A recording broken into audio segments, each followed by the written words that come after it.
إن الحمد لله نحمده ونستعينه ونستغفره ونعوذ بالله من شرور أنفسنا ومن سيئات أعمالنا من يهده الله فلا مضل له ومن يضلل فلا هادي له وأشهد أن لا إله إلا الله وحده لا شريك له وأشهد أن محمدا عبده ورسوله. السلام عليكم ورحمة الله وبركاته. أعوذ بالله من الشيطان الرجيم. بسم الله الرحمن الرحيم. سبحان الذي أسرى بعبده ليلا من المسجد الحرام إلى المسجد الأقصى الذي باركنا حوله لنريه من آياتنا إنه هو السميع البصير. Allah subhanahu wa ta'ala in the 70th surah of the Quran, Al-Isra, speaks in the opening verse and even in subsequent verses about the importance of Bayt al-Maqdis of Jerusalem, of Al-Aqsa, of the sanctified city and the Masjid al-Aqsa. And this was in light, of course, of the Prophet's heavenly ascent and night journey from Masjid al-Haram to Masjid al-Aqsa. And Allah says, glory be to Him, Allah who sent His servant Abdihi in the night from the sacred precinct of Mecca to the sacred precinct of Al-Aqsa. لِنُرِيَهُ مِنْ آيَاتِنَا, to show him some of the signs of Allah, and Allah is all hearing and Allah is all knowing. Therefore, a few days ago it was that we reflected on the importance of the Isra and Mi'raj and the heavenly ascent of the Prophet ﷺ from Mecca to Aqsa, from Aqsa to the heavens. And Allah showed him many of the signs and wonders of Allah subhanahu wa ta'ala. There is a lot to mention about the heavenly ascent, the night journey, but I want to focus just on a few things today. It was on the night journey that our Prophet said, sallallahu alaihi wasallam, that I ata al-ra'ihatu tayyibah, that during the heavenly ascent with Jibreel alayhi salam, I came across a beautiful scent. A beautiful, beautiful scent, to smell, beautiful scent. And I said, Ya Jibreel, O Jibreel, ma hadhihi ar-ra'ihatu tayyibah, what is this beautiful scent? Where is it coming from?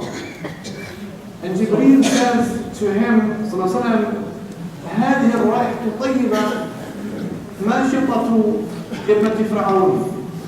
This beautiful scent and smell is coming from the daughter of Fir'aun, from the hairdresser, from the lady who would comb the hair of the daughter of Fir'aun and her children.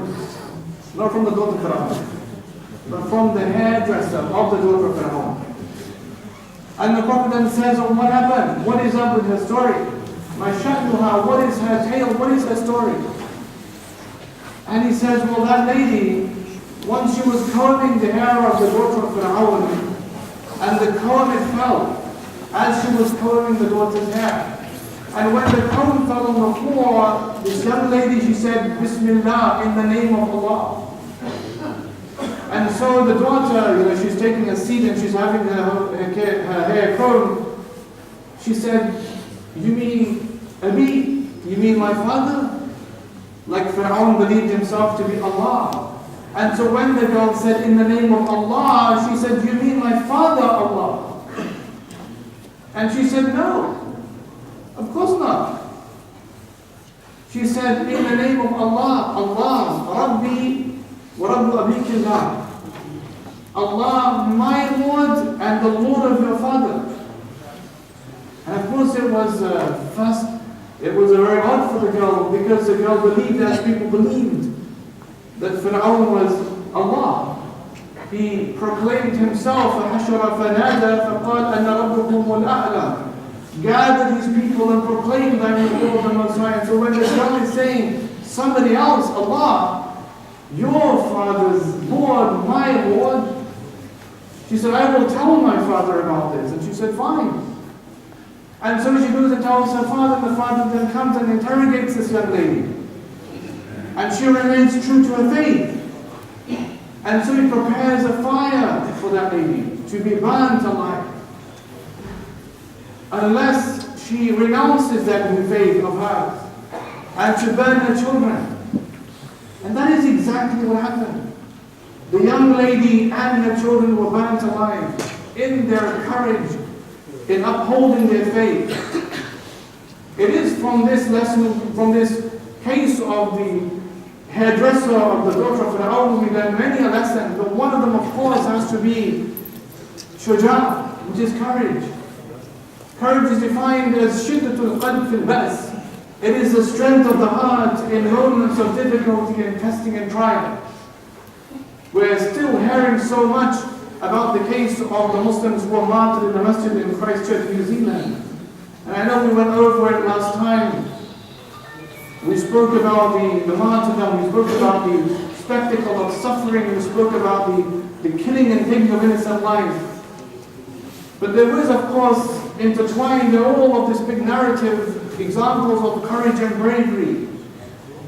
You might have heard about that lady who went to rescue her husband. Husband was wheelchair bound in one of the rooms of the masjid.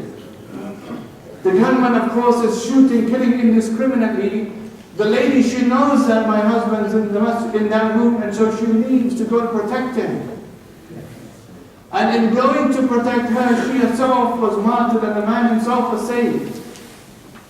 But she was an act of courage. The man who fought off the gunman, an act of courage. And there are so many examples in the Quran and in the prophetic tradition of bravery and courage. Anas bin Malik says, that in describing the Messenger of Allah, sallallahu alaihi wasallam, said he was أجود الناس وأشجع الناس وأجود الناس في رمضان. He was the most generous person and the bravest person and the most generous person in the month of Ramadan. Sahaba who would say, they would say that whenever we would fight in the battle, we would fight behind him. That he would lead us, he would be in the front of us, and we would fight behind him. Sallallahu alaihi wasallam. Amazing displays of bravery. The man, once our Prophet was resting by the tree, and a man came, from the mushrikeen, and he grabbed the Prophet's sword, and the Prophet woke up, and the man says, "Man yamna'uka minni?" Who would now save you from me? And the Prophet then quickly retrieved the sword from this man. But before saying that, he said, "Allah. Who would save you from me?" Our Prophet said, "Allah." And then the Prophet retrieved the sword from this man and said, "Man yamna'uka minni?" Who would save you from me? And the man said, "Kun khayra akhir," be the best of the one who took. Like I took, you took, be the best of the one who took. One day in Medina, in the night, the Sahaba, they had a loud boom, boom. And they came panicking, they thought there was some kind of an invasion or something that happened, and they saw our Prophet sallallahu alaihi wasallam on his horse without saddle. And he's saying to them, "No panic, no panic, no panic." Meaning, la takhafu, don't fear, don't panic. And he was the first who would go out to try and defend his ummah. Sallallahu alaihi wasallam. There are many examples in the Quran that demonstrate show bravery and courage during difficult moments and times. Look at the example, just like we discussed the example of the hairdresser of the daughter of Fir'aun. There were magicians that Allah describes in the Quran. And these were magicians who were receiving a very handsome salary from Fir'aun. And so when they saw the miracle of Musa alayhi salam that Allah gave him from his stick and his staff, Allah says, فَأُلْقِيَ السَّحَرَةُ سُجَّدًا. They all fell prostrate on the ground. And they said, قَالُوا آمَنَّا بِرَبِّ هَارُونَ وَمُوسَى. We believe now in the Lord of Harun and Musa. And Pharaoh says, قَالْ آمَنْتُمْ لَهُ قَبْلَ أَنْ آذَنَ لَكُمْ. You believed in him before I've given you permission to believe in anybody else. إِنَّهُ لَكَبِيرُكُمُ الَّذِي عَلَّمَكُمُ السِّحْرَ. He is the big one teaching you magic. You must be the main one teaching you magic. And then he says, فَلَأُقَطِّعَنَّ أَيْدِيَكُمْ وَأَرْجُلَكُمْ مِنْ خِلَافٍ. I'll cut your hands and feet off from opposite ends. وَلَأُصَلِّبَنَّكُمْ فِي جُذُوعِ النَّخْلِ. And I will crucify you to palm trees. وَلَتَعْلَمُنَّ أَيُّنَا أَشَدُّ عَذَابًا وَأَبْقَى. And you will know which one of us is more severe in punishment. Me. Some of us read, in fact, they say he needs him or Allah. And this is his utter crazy sense of Masculinity is crazy, tyranny. But you have to admire at that moment the courage of those magicians who fell on the floor in belief in Allah subhanahu wa ta'ala. And there are so many examples like that in our Islamic history of people who were brave and who were courageous. Sa'id ibn Jubayr, one of our greatest ulama, was cornered by Hajjaj bin Yusuf al-Thaqafi in Makkah. He was captured by him. And he asked Sa'id, Ma ismuk, what is your name? And Sa'id says, Sa'id ibn Jubayr. Sa'id, the one full of happiness and felicity. And Jubayr, the one that is mended, fixed. And he says to him, no, Anta Shaqi ibn Qusayr. You are wretched and the one that is broken. Meaning the opposite of the meaning of his name. And Sa'id says, but Ummi kanat a'lam bi ismi mink. My mother knew my name better than you. And then Hajjaj says, you see, Shaqiyat ummak, your mother is wretched. And Sa'id says, Al-ghayb ya'lamuhu ghayrak, but the one who knows the unseen is someone other than you. And each time he's replying to him with wit. And he says to him, Sa'id, you choose the way you would like me to kill you today because I'm going to kill you now. And Sa'id says, no, you choose. Because the way you will kill me is how Allah will kill you in the next life. And he's frustrated, he says to his people, just kill him. And so Sa'id, he turns his face towards Qibla. And he says, Wajjahtu, I turn my face towards Allah, who created me, originated me. And so Sa'id says, turn his face away from Qibla and then kill him. Sa'id recites the Quran, فَأَيْنَمَا تُوَلُّوا فَثَمَّ وَجْهُ اللَّهِ. That wherever you turn, well then there is the face of Allah. He says, just throw him and kill him. And so they throw him on the floor. And his face meets the dust of the ground. And as he's about to be executed, مِنْهَا خَلَقْنَاكُمْ وَفِيهَا نُعِيدُكُمْ وَمِنْهَا نُخْرِجُكُمْ تَارَةً أُخْرَى. It's from the earth you were created. Allah in the Quran is mentioned in the Quran. From the earth you were created, and to the earth you will return. From the earth you will come out a second time. And then he was martyred in that state. It just shows a courage. Ibn Abi Dhir, rahmatullah alayhi, one of the greatest ulama. In his time, the Khalif, he had the rule that made everybody to stand when he entered the masjid. This is in Medina. And everybody stood when he entered except him. He remained seated on the floor. And so he says, oh, why didn't you get up? And he says to him, أَرَدْتُ أَنْ أَقُومَ, I wanted to get up. But then I remember the words of Allah, يَوْمَ يَقُومُ النَّاسِ لِرَبِّ الْعَالَمِينَ. On that day people will stand for the Lord of Allah. He said, I saved my standing for that day. I saved my standing for that day. When everyone will stand before Allah subhanahu wa ta'ala. These are all examples of courage. Today is April the 5th. April the 6th, exactly 25 years ago, in the country of Rwanda, an aeroplane carrying the late presidents of Rwanda and Burundi was shot down. Rwanda is a country made up of two main tribes, Hutus and Tutsis, and a small one called the Twa. It was a Belgian colony, Belgian colonizers. And so what had happened is that the Tutsi tribe, which was a lighter skinned tribe, although they're both all Africans, but they were lighter skinned, they were cattle ranchers.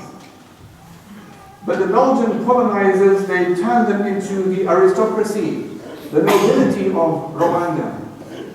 And they gave them the better jobs and the better homes and the better land to live on and everything else, better schools to attend.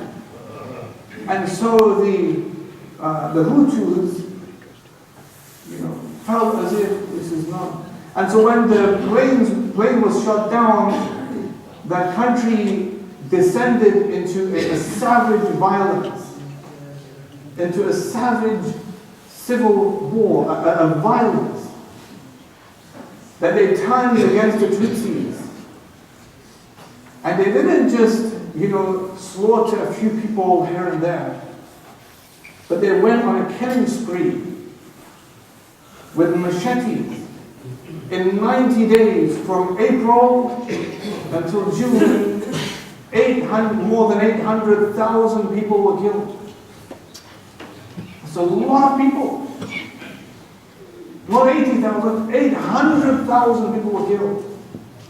And this is teachers killing their students, students killing their teachers, husband killing the wife, clergy killing congregation killing. It's insane violence.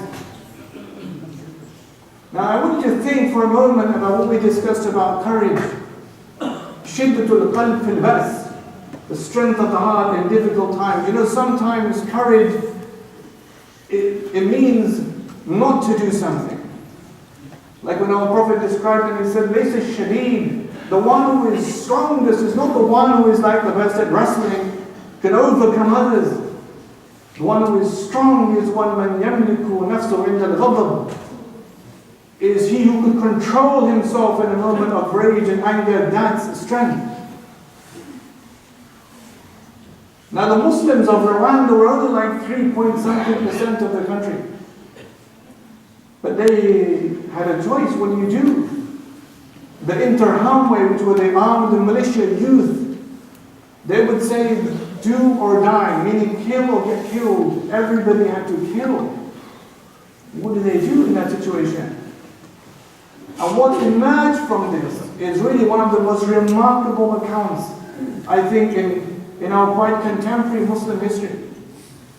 I gave a talk some years ago, the event was Muslims or Islam in Africa. And I spoke about the genocide of Rwanda. After my talk, Sister Lauren Booth spoke. And she had a different talk, but she began the talk by saying, it's so interesting, Brother Uthman spoke about Muslims of Rwanda and the genocide, because she said, what happened to me just 2 weeks ago was I did a talk on Islam in Africa, and these two young ladies came to me, sisters wearing hijab. And she said, they sat by me. And they said, Sister Lauren, Jazakallah khairan, you gave a really beautiful talk on Islam in Africa. But we are Muslims from Rwanda. And we have the most amazing story to tell the world, but no one wants to hear it. And it's really true, I think, what they were saying. In that what you would find of the courage of Muslims in rescuing life, on saving people's life, was so profound. The Mufti of Rwanda, Mufti Salih Habisama, when the violence broke out, gave an instruction to the imams of the mosques that now our time has come to save life. This is a conflict predominantly amongst the Catholics of that country. And they believed, that the mosque was a place of bad things, propaganda. They would never go to a mosque because they thought that's where the demon was. All propaganda against Islam. But as the Hutus are on the run, hunting the Tutsis with machetes, the Tutsis, where they're supposed to run, they find the doors of the masajid open for them. And Mufti Salih Bisama said to them, the Muslims communicated the message on airwaves, in radio, in schools, in sermons, in Jummah, to open the doors of the mosques. Allow them inside, give them food, give them water, look after people. He said to the men, give them your tasbih, your rosary beads, so that people would think they're just Muslims. He would tell the women, you give them your headscarves, your hijabs, so they look like Muslims.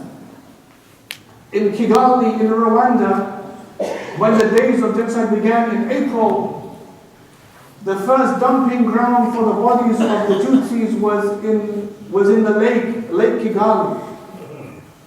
And so Muslims, they would take their canoes in the evening, and they would canoe, trying to take out the bodies of these victims. And when they would ask, why do you do that?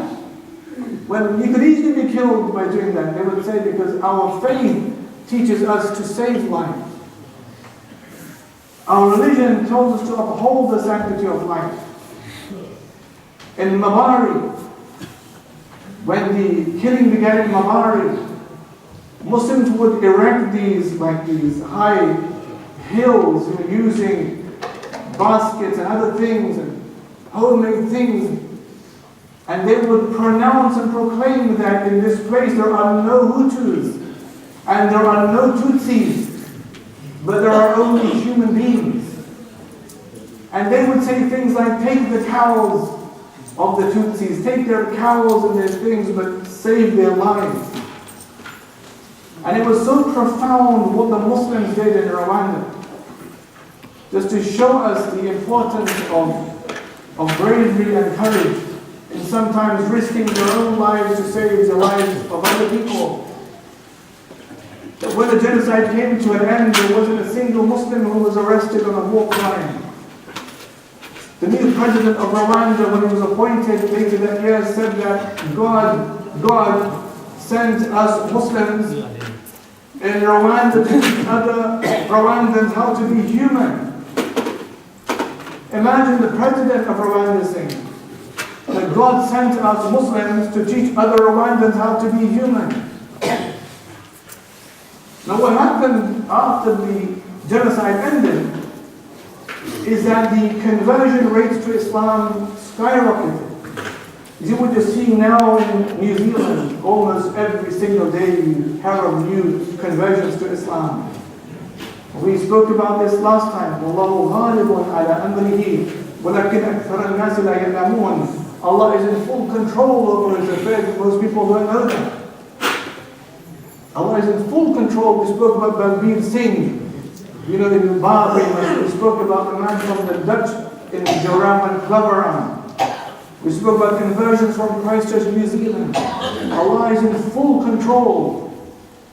And so in the country where Islam was seen as demonic and barbaric and savage, when savagery really showed its head, ugly head, it was the Muslims who did the right thing in saving the lives of other people, in this case Christians. This is the 25th year anniversary of that. And there are still people embracing Islam in Rwanda whose parents were caught up in this genocide. Allah in the Quran says, subhanahu wa ta'ala, I want us to think about this. He says, subhanahu wa ta'ala, وَمَنْ أَحْسَنُ قَوْلًا مِمَّنْ دَعَا إِلَى اللَّهِ وَعَمِلَ صَالِحًا وَقَالَ إِنَّنِي مِنَ الْمُسْلِمِينَ. Now just think about how Allah is describing for us. And who is better in speech than the one who calls to Allah, calls others to Allah subhanahu wa ta'ala, and does good actions and says, I am one of the Muslims. And then Allah says, وَلَا تَسْتَوِي الْحَسَنَةُ وَلَا السَّيِّئَةُ. That good cannot be compared to evil. Good is not comparable to evil. Allah says, idfa billati hiya ahsan. فَإِذَا الَّذِي بَيْنَكَ وَبَيْنَهُ عَدَاوَةٌ كَأَنَّهُ وَلِيٌّ حَمِيمٌ. And Mufti Salih was asked by a journalist after genocide, how did you do what you did? How did you do what you did? The only thing he mentioned in the beginning of his interview was this verse in the Quran. idfa billati hiya ahsan. Repel evil with what is better than it. And Allah says, you will see the one between whom you and him there is enmity, you will become like mutual friends. وَمَا يُلَقَّاهَا إِلَّا الَّذِينَ صَبَرُوا. And Allah says, none can attain this except those who are patient, and those who have a great portion of goodness. Sometimes the biggest message you relate to people is not the one that is spoken, it is the one that is shown. Muslims in those 90 dark days, 25 25 years ago showed Islam. They showed what Islam was. And in people seeing Islam, they embraced Islam. Sometimes it is not just our words that communicate the message, but our akhlaq, our behavior, the things we do in the world make the biggest difference. And this is a big testimony for us about what happened in those dark days in Rwanda. It is upon all of us to be courageous, to have courage. Sometimes courage manifests in so many different ways. Courage links with patience, sabr. Sometimes, we speak out of ego. We have domestic relationships, our wives, our husbands. And it is very easy for a relationship to disintegrate because of bad words spoken, because of bad actions done, because of abuse. But just think about our Prophet's words again when he said that is not the essence of strength that you could overcome somebody. But the essence of strength is that you could control yourself in a moment of anger and rage. Muslims in Rwanda didn't take up machetes and go on the killing spree along with the Hutus finding Tutsis in the killing fields of Rwanda. But they put down the machetes. And they realized our purpose today is just to save life. And that became a big testimony for the Muslims of Rwanda until today. And so many people embraced Islam because of what they saw of the greatness of this pure religion. May Allah have mercy on the Muslims, wherever they are. And may Allah give us tawfiq and assistance all the time. There are some du'as to make. Please make dua for baby Janjua, who is currently in hospital and awaiting operation. May Allah grant her shifa. Ameen. And keep Abdul Majid Rashid in the du'as. He is the grandson of Haji Muhammad Buta and son of Abdul Rashid. Majid leaves two sons, Abdurrahim and Ibrahim, and two daughters, Salina and Zainab. Please keep them all in your du'as. Ameen. And Mahbub Hussein, is his brothers Ashfaq and Sajid Hussein. This is the deceased janazah today. May Allah have mercy on his soul. And wallahi, let that be a reminder for all. Sahaba, they said, Ya Rasulullah, Ayyul mu'minina akyas, who is the wisest of all believers? The most sagacious, the wisest believers. And the Prophet says, أَكْثَرُهُمْ لِلْمَوْتِ ذِكْرًا وَأَشَدُّهُمْ إِسْتِعْدَادًا لَهُ. The wisest of all believers is the one that remembers death the most and prepares for death the most. And just like we will pray janazah for our brother today, it will one day be our very turn to be prayed upon. And may Allah make therefore every instance like this a reminder for ourselves, and we ask Allah by His infinite mercy to extend mercy on our deceased and on all.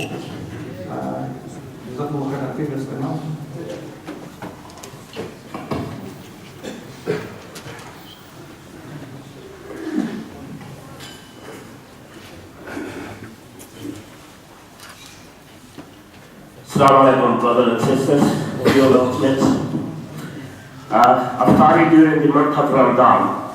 Last year, we have tried few days on the masjid platform, and it was red light. And this year, we have already decided that whole of the month we will be doing iftari, inshallah.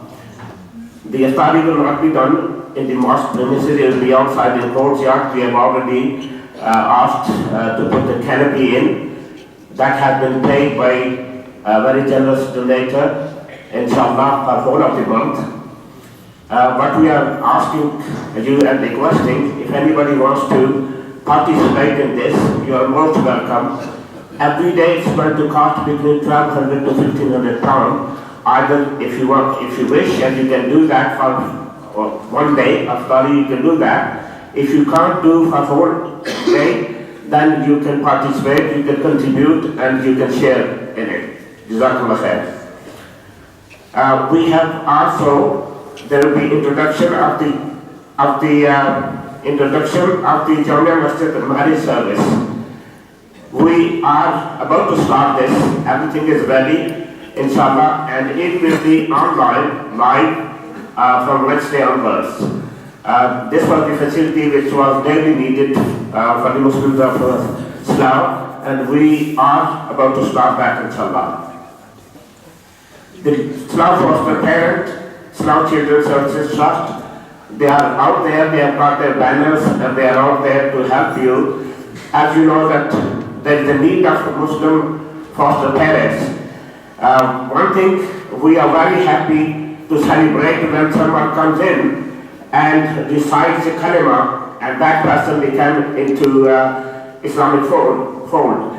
But one thing we don't realize and we don't understand, there are thousands and thousands of children which we are not taking in our custody, and they are going into custody of other people, and how do we know that they are going to be a Muslim?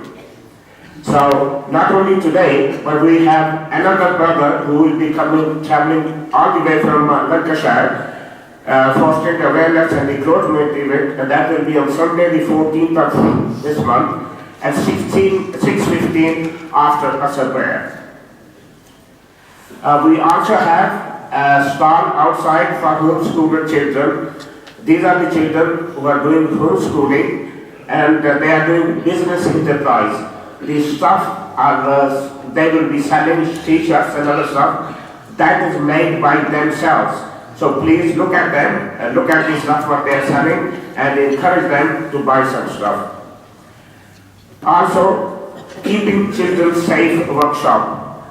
This is for ladies only, and this workshop will be on Thursday the 18th of this month from 11 o'clock till 12 o'clock. Ladies only, please. Dr. Lateef.